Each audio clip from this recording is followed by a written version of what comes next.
they're just throwing everything away now. Well, that's what I thought maybe, you know, it just seems so weird. Here's a guy with no hands and there's a castle and they live in, you know, and it's like, and it's Tim Burton who's... Let's face it, I know people I could have him put away like that tomorrow, you know. Yeah. You as well. We could do it, couldn't we? The guy is walking out here, just he's lucky to still be out on the streets. Yeah, we all are. We all are. But did you think at the time, well, this is too big a risk to take, maybe? Oh, no, no, no. I mean, I didn't see that film as a risk. I read the script and thought immediately that I had to do it, but I thought that Tim would never see me as that character. Especially now, why did you feel that? Because of the Jump Street being cast? the TV hunk, you know, kind of thing. So, when I read it, I thought, I have to do this, you know. I didn't see it as a risk. I didn't think that anyone would see it, even though it was Tim, you know, and Tim has this kind of track record for every film. Everything he touches, you know, he's like, turns to gold. You know? Big success, he's Midas. But I didn't think anyone would see it, but I just wanted to do it real bad.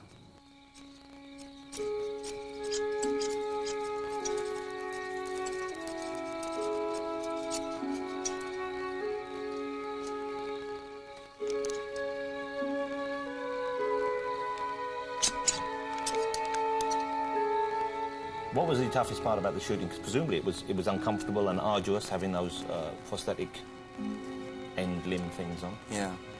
The toughest thing was really the heat in Florida. And I was wearing leather from the neck down. And it was about 100 degrees, 110 degrees at times, you know.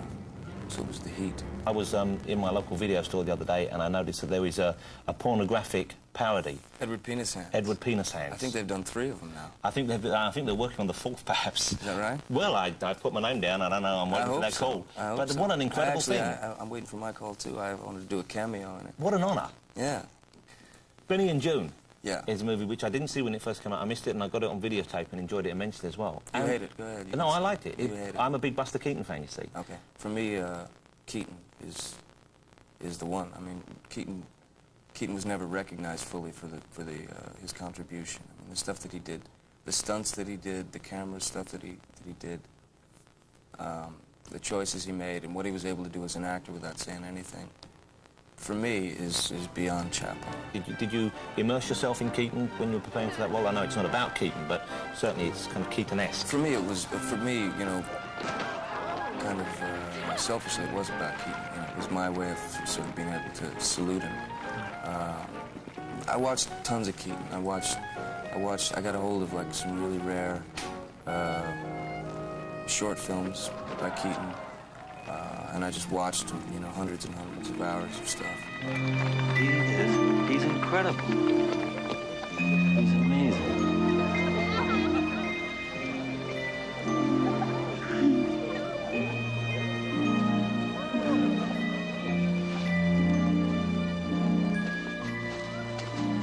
Did you have to go to school for that? No, I got thrown out of school for that. Really? Oh, yeah. It amazed me that there are only a few people making these sort of strange movies here in North America. Most of the films seem to be, they normally involve a very heavily muscled man and another very heavily muscled gentleman, and one of them tends to get shot or hurt in some way, but then keeps getting up, and that seems to be the basic premise that drives these films along. And a fine and entertaining one it is too. And yet your films then go off into very strange personality disorders and people who don't quite fit in and people who have odd, not disabilities, but anomalies. And it just seems to me that you seem one of the few people who either is willing to get these things made or is able to get these things made. Is there pressure on you to accept more mainstream roles? Do people are trying to steer you that way ever? There is at times that pressure of, you know, because there's a catch-22 here in Hollywood, which is you have to maintain a certain box office draw to be able to get films made or to be able to be, you know, in films. So, but I've been real lucky that, you know, that films like Scissorhands did okay at the box office and Benny&Joon did all right, you know. But there's the danger, you know, so there may be at some point, you know, I may have to, like, put on a big muscle suit and, you know, shoot at people. Are there ever moments when you're working with someone who you've perhaps, I imagine, seen before you were in this business, when you were a kid growing up in this tiny part of the world, and you'd seen them at movies on TV, and now you find yourself suddenly, You're grappling with them. It's pretty strange to be sort of, you know, kissing Faye Dunaway, and then suddenly you realize she's Bonnie Parker. Yeah. You know, when I was a kid, I watched that film, and you know, I would have destroyed, you know, people to get to her. Whole communities to get to her. Absolutely. And then, you know, suddenly, you know, your tongues are jammed down each other's throats. And what is it that manages to keep you from grinning insanely when you find yourself in that sort of position? Grinning insanely. Well, no, you do grin insanely. You do grin insanely. As much as possible. Let me ask you about your disgraceful habit of smoking profusely, whenever and wherever possible. Yeah. What kind of volume are we talking about here? Do you keep count? I don't really count, but I smoke too much, definitely, and it'll probably kill me. I'm quite happy and comfortable being disgraceful. No, you know, I mean, you know, it's obvious that it's not good for you and stuff like that. We all know that, but I mean, if people choose to smoke, they should be able to smoke. Now, I've never smoked. Yeah. I'm not saying this... no. There you go. Yeah, well, come on. That would be lovely. But what is it about it, then? What does it do for you? I mean, because I tried it once, and it was an uncomfortable, burning sensation. It's an... well, a lot of things are uncomfortable, burning sensation. Oh, and you don't go back and do them again? Well, some people do. Some people do. It's good. I don't know. I don't know what it's a drug addiction. I mean, it's nicotine. It's a drug, and I'm addicted to it. But is cancer something? I mean, presumably there's a higher chance, I would have thought, of you getting cancer than I. Although Yeah. sitting this close to you during the interview, I suppose I've blown my chances anyway. You're filled with it now. I'm riddled. You're riddled with it. Well, you know, It's not something we should laugh about, of course. But no, absolutely not. Cancer's not a laughing matter.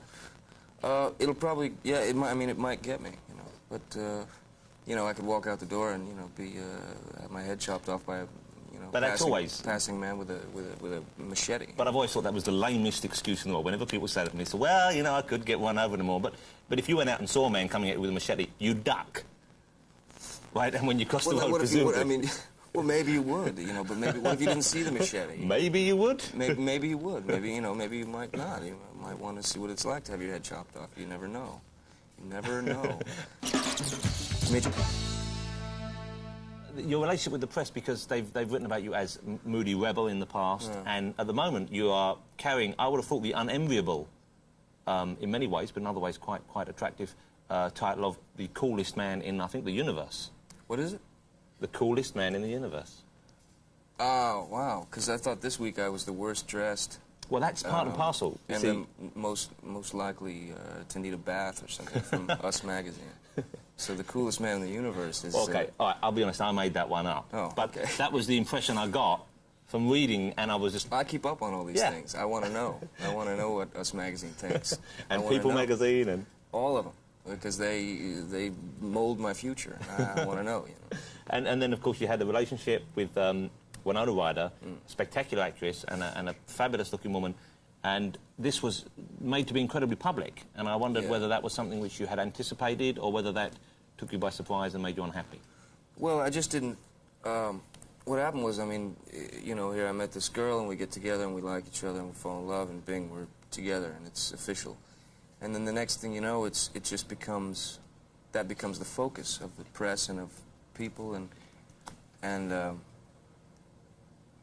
people are more concerned about your relationship than they are about the work that you're doing. So it doesn't become about the work anymore. It becomes about who you're hanging out with and how many times a day you know... Hang out with them. Become horizontal, you know. So in future, then, would you keep... you'd be more guarded about people you're seeing and what you're up to in your private life? Well, I've always tried to, you know... I've always tried to keep that, you know, low-key. But it doesn't... I've come to realize that it really doesn't matter. It doesn't matter if you're with someone or not. I mean, they're going to write about something either way. I mean, every person I've made a film with, every girl I've made a film with, you know, they've assumed that I was having you know, this huge love affair with, and which is not true, but that's what they write, you know. Is there a so it doesn't matter. But is there a fun side to it? Do you sometimes read that stuff and think, well, I'm kind of pleased that they assume that of me? There was one story I read in one of those magazines that I thought was hysterical, and it was about... Oh, it was about me and Madonna, that I had flown to Miami, got off the plane, went over to her house, ripped my shirt off, We started, you know, slobbering on each other, apparently, and then the static, but the electricity between us was so intense, we jumped in the pool and all the lights went out. And this was actually as it appeared? That's what they said, yeah. And this was not a true story, I understand? This was not a true story, unless I blacked out for a few days and didn't remember. And what part of it wasn't true, Johnny? Well, I didn't get my shirt off. Okay. That's untrue. But the power did go. No, there was a lot of there were these midgets, and they came and they ripped my shirt off. Yeah, I've been in that similar situation with that very woman. Yeah. Let me ask you one final thing then. This is one of those big end of the interview questions, which is how would you choose to be remembered? How would I want to be remembered? I don't think I would want to be remembered. Maybe if I'm remembered, maybe just put a pig's feet, you know, a pig's foot on my grave or something once I'm dead, you know. It's a quote from a song, I believe. Yeah, pig's foot.